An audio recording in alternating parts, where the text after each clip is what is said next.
উৰিয়ামঘাটত যেটো অসম নাগালেণ্ড যেটো সীমান্ত এলেকাত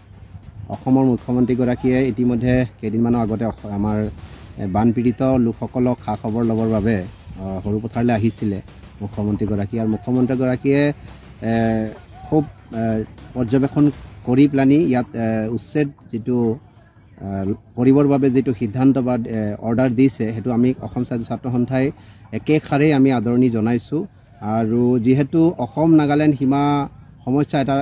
ABC তিনটা সেক্টৰ আছে আৰু এই তিনটা বনাঞ্চল এটো মাটিত কিন্তু অবৈধভাৱে যিখিনি বংগমূলীয় যিখিনি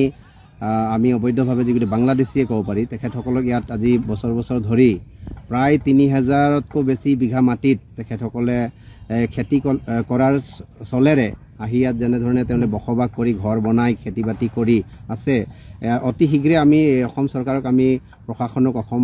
চৰকাৰৰ প্ৰশাসনক আমি দাবী জনাইছো যে এই উচ্ছেদটো সোনকালে হ'ব লাগে